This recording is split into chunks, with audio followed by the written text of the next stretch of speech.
Good evening, dear viewers. Welcome to this Current Affairs talk show this evening with me, Shivani Thapa Bosnev. Less than a fortnight ago, the government came up or made public a plan that to bring back a significant number of youths to Nepal within a time span of a decade. Many, including the experts, dubbed it as an ambitious plan of the government. Indeed, to have an aspiration, a plan is one thing, and to be supported by the reality quotients is another.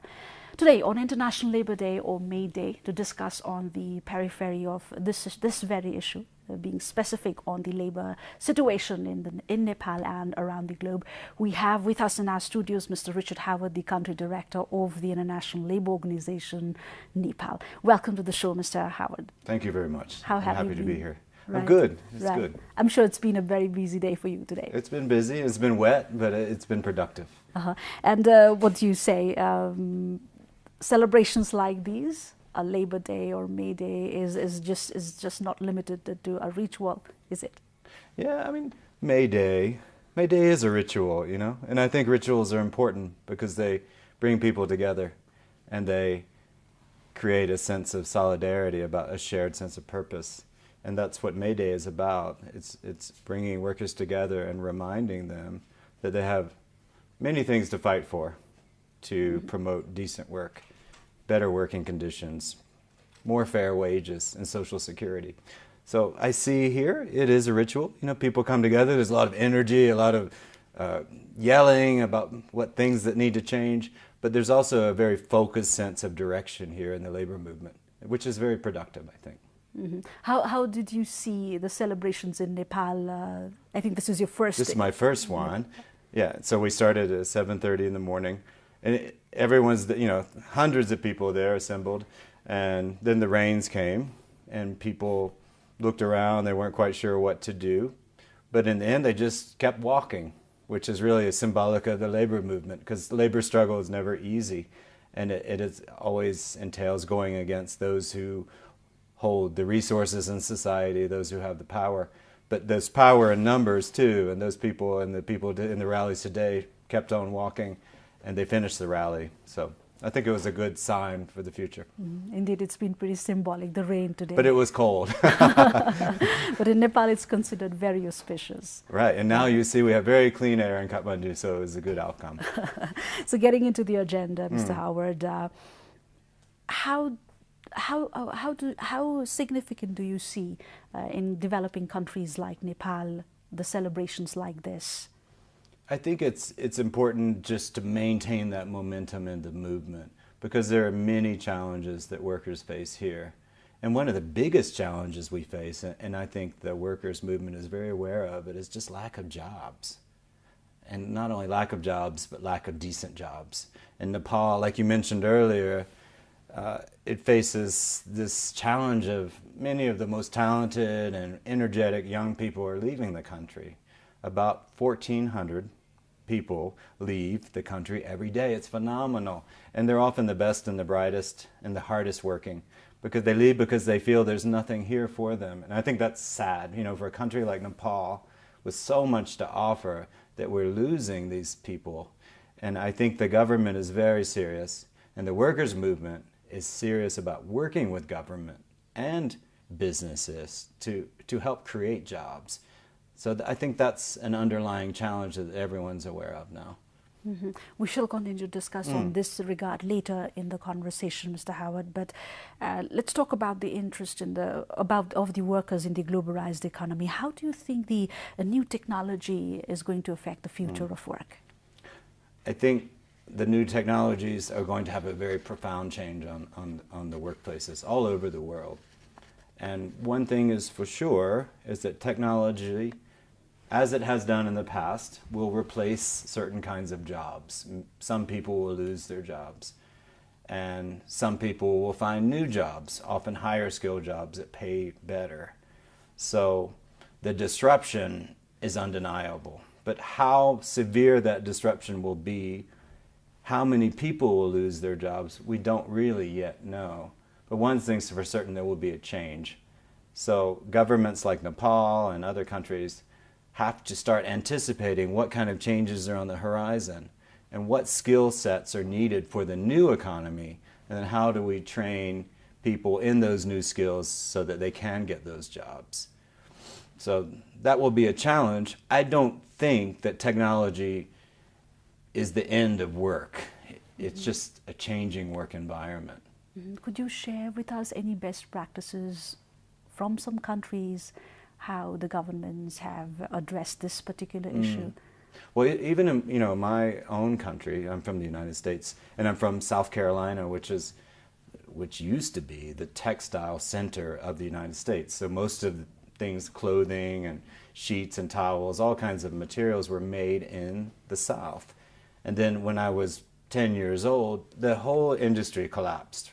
So I grew up in an environment where for many years people didn't have jobs, but the government stepped in and began to create the skills for the new economy, which was more high-end manufacturing, but they also created an investment climate where investors wanted to put money in that part of the country. So they had managed to pull in a lot of foreign investment and domestic investment that brought new jobs. So there's a dual task there of creating an environment where businesses can flourish in that new economy, but also where we have the workforce that has the right skills to meet that need. So there's a lot that needs to be done by government, actually, so that private sector can thrive. Looking into this unionism, Mr. Howard, there's always been a friction there between the workers' interest and the providers' interest.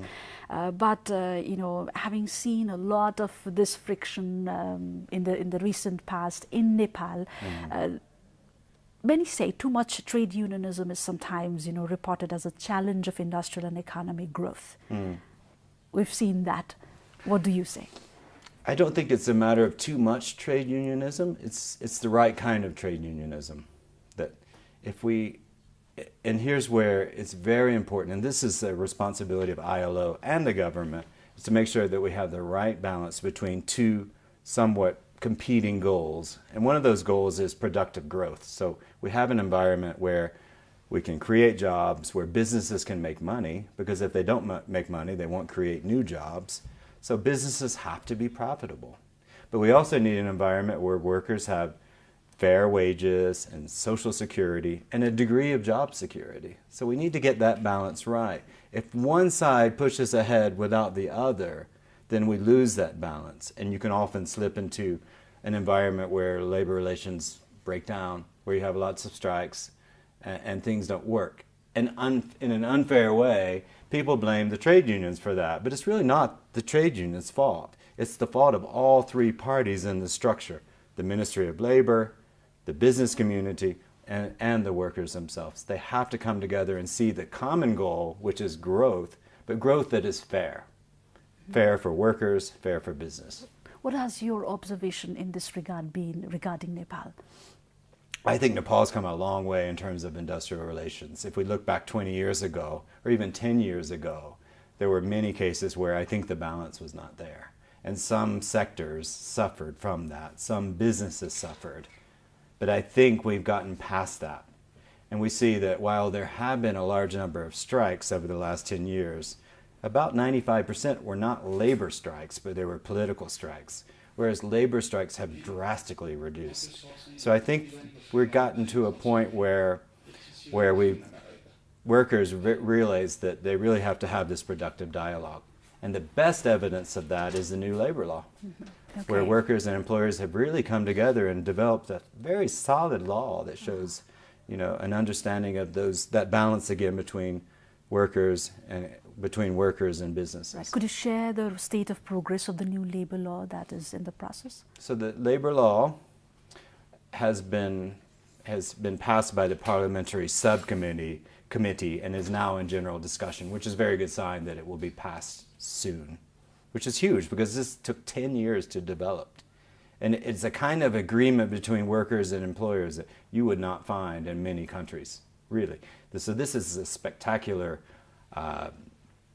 product of negotiation, where, if I just tell you a little bit more about this law, one of the main points that was negotiated in the law was to create what we call an environment for flexible employment.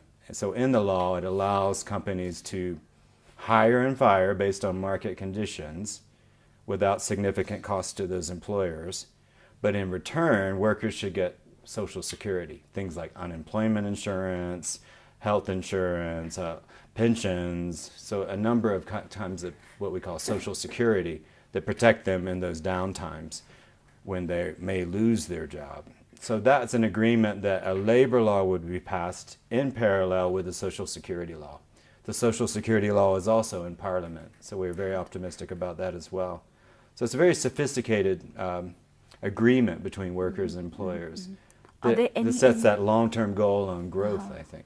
Are there any other major changes in the dossier besides the one you mentioned? Besides that, another major change is that the labor law, the new labor law, the draft, applies to everyone. So in the past, labor protection was only in those businesses that were more than 10 people. But now we're saying labor law covers everybody. So if you're working in a household as a domestic worker, you have rights under labor law. If you're working in a small home-based industry, weaving parts that are feeding into some other manufacturing process outside your home, you also have protection. So the law covers the most vulnerable, and I think that's brilliant, really. And especially in this age of the Sustainable Development Goals, this global agreement on development is really that we should always focus on those most marginal, the poorest of the poor. And this law does that, so it's a good thing. And you said that it's been 10 years that you've 10 years, so it was worth the process. You know, these things always take a long time. Many countries take time. But I think this is a very elegant product of negotiation between the workers and the employers. Let's talk about the ILO conventions now. There is this side as well, that Nepal has been a signatory of the ILO conventions. And what has been your observation on the status of its implementation in Nepal? So ILO has a large number of conventions, but 8 of those conventions are considered fundamental. And what that means is that every country that's a member state of the ILO is expected to ratify those conventions and implement them. So there are 8 of them. Nepal has ratified 7, which is not bad. They have 1 more to go, and that one's freedom of association. But I think even with that, Nepal is very much committed to freedom of association, the right to gather and organize and negotiate for their rights.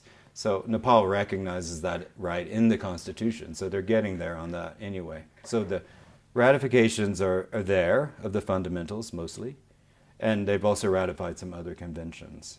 Now the challenge, of course, is that we can ratify conventions, we can pass laws, but are we really changing the lives of workers on the ground? So a huge amount of work still needs to be done in implementation. Having said that, progress has been made. We have the draft labor law. We have laws on forced labor, trafficking, child labor, on discrimination. So, you know, we're getting there in terms of the legal framework. But we really have to put the pedal to the metal and really make sure that everyone has rights. Those rights are protected. So just to give an example, gender equality. Nepal ratified our Convention on Discrimination. But the question is, are they free of discrimination in the workplace? Clearly not, you know, in terms of wages, in terms of opportunity, the opportunity to get jobs and then to advance in countries. Still a lot needs to be done here. So ILO has its work cut out on implementation, supporting implementation. So said that, what would be your priorities if you prepare, or as you prepare to develop your decent work country program for the next 5 years? So ILO has a country program, a 5-year program, where we say to our 3 core partners, we commit to doing this. These are our priorities.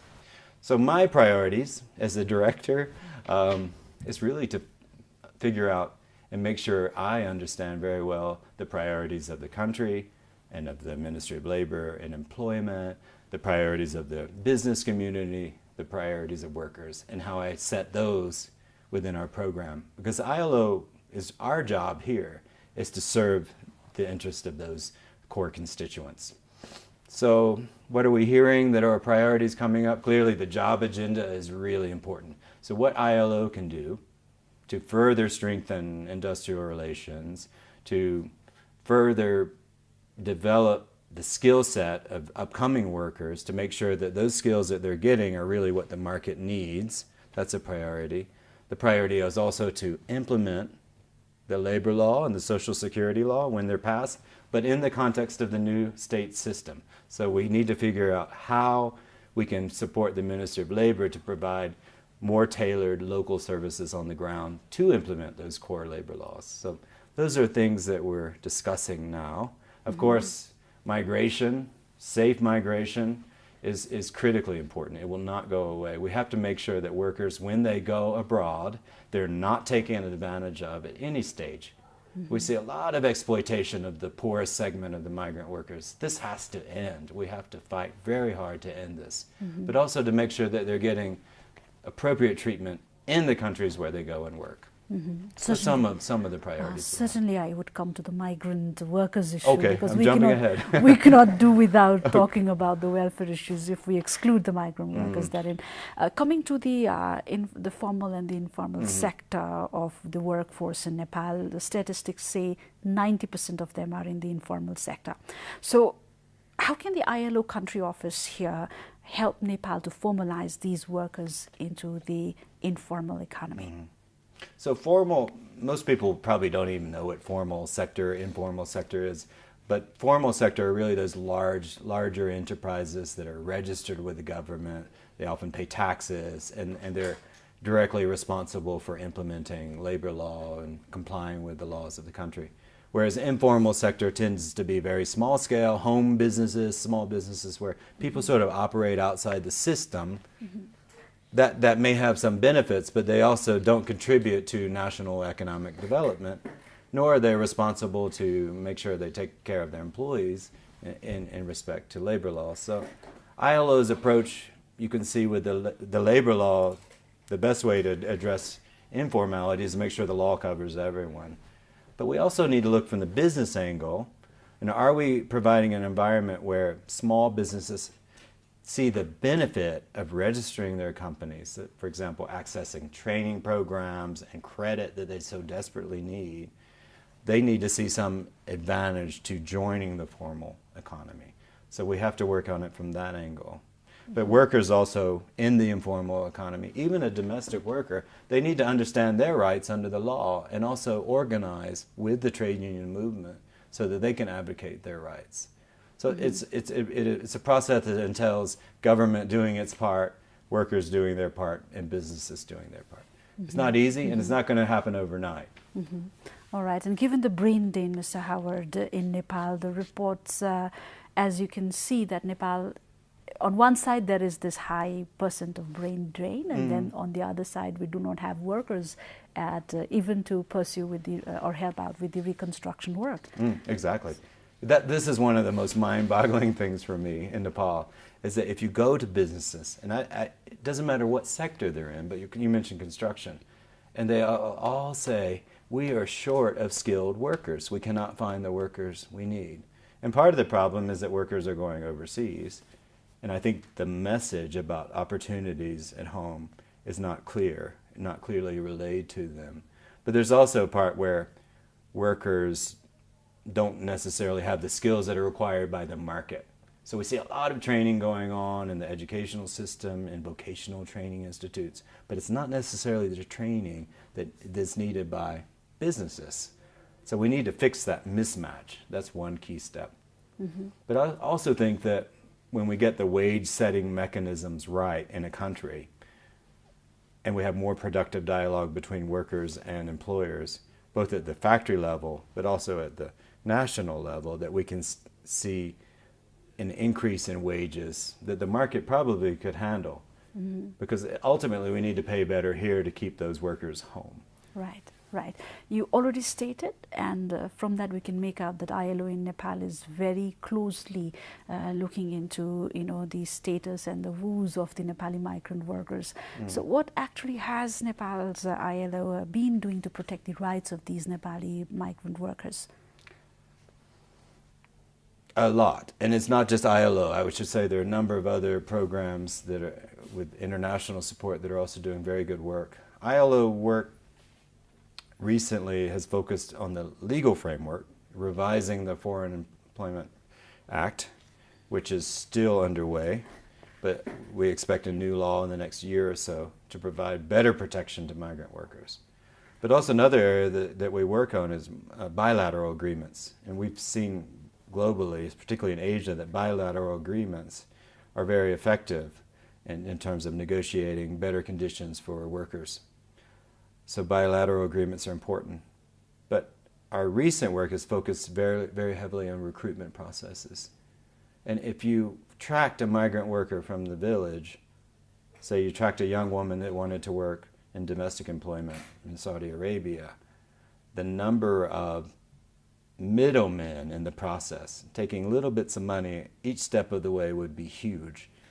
And by the end of the day, that migrant worker may have paid a very large sum to get to where she wanted to go, which would result in a year or two salary taken away from her to pay that debt for something she should not pay anything for according to national law. And national law is a free ticket, free visa policy by the government. These workers shouldn't be paying. And if they have to pay, they shouldn't be paying like that. So we need a much better and more fair system of recruitment that cuts out all of this exploitation along the line. That's really important. Mm-hmm. But also, we have to have expectations of those countries that receive migrant workers to treat them fairly. So ILO's responsibility is to work with those governments in countries like in the GCC countries in general to make sure that they provide a better, more fair deal to workers. Because ultimately workers, whether they're migrants or domestic or national workers, they all have the right to safe and healthy workplaces, fair wages, days off, all those rights that are covered under international labor standards. Mm-hmm. And I understand ILO has been in Nepal for 5 decades now. Mm. So if you could list down some of your key achievements in this period. I've only been here 8 months, but I think there have been a lot of achievements in Nepal. I think, if we look at the capacity of the workers, the trade union movement here, it's really far above the average that you would see in other countries in Asia. Even countries which are more developed economically, you don't have the quality, the sophisticated trade union network. So that's a huge source of pride. If you look at the employers organization, again, very capable support. The FNCCI is our main partner in this country and really extraordinarily capable organization. If we look at labor, the labor system, the Ministry of Labor, I think at the national level, they've developed some capacity. If you look at how they've managed the rollout of national laws, very, very positive. This new labor law process, for example. A lot of strengths there that we can take credit for. Mm-hmm. But still lots of work that needs to be done. Right, right. And with the UN Sustainable Development Goals all rolled out, what is the role of ILO in the context of Nepal and across the globe? So Sustainable Development Goals, we have 17 goals agreed upon by the entire world. It's an incredible process. But Goal 8 really relates directly to ILO work. It says that growth should be inclusive and it should provide opportunities for decent work. That's what ILO does. Decent work really is to make sure that workers have the right to negotiate for safe working conditions, that they can organize, and that they also have access to Social Security and safety and health, these issues that we're talking about here today. So very specifically stated. The thing about the SDGs, the goals, is that they're all related. So if ILO helps with Goal 8, we're also helping with Goal 1 on reducing poverty, the goal on inequality, the goal on health, the goal on gender equality. It's a package where we all have to look at the interrelationship between different goals here and make sure we do our part. I think Nepal will get there. All right, that sounds good. The good news coming over. And before we wrap up, Mr. Howard, anything you'd like to stress on or a message that you would want to send out on International Workers' Day today? I think the main message, the underlying theme, is that labor is not a commodity. It's the underlying principle of the ILO's purpose. It's a really simple point. We're not to be bought and sold. Our labor is part of our humanity. We bring it to the table. We have the right to be treated as people, not as producers. And people with needs, people with families, people with health challenges, people who grow old and need pensions. That's really the core. That's what ILO is about, is maintaining that dignity in work. Thank you. Thank you so much. On this note, would want to wrap up today's conversation. Thank you so much for coming over and sharing your views to Nepal Television's viewer. And dear viewers, that's it coming to you from today's Current Affairs show. Yes, challenges there are many, but at par lie the opportunities. That is a statement or a note that would want to end on today's International Labourers Day. Thank you for being with us. We'll catch you soon with another issue next day. Goodbye and namaste.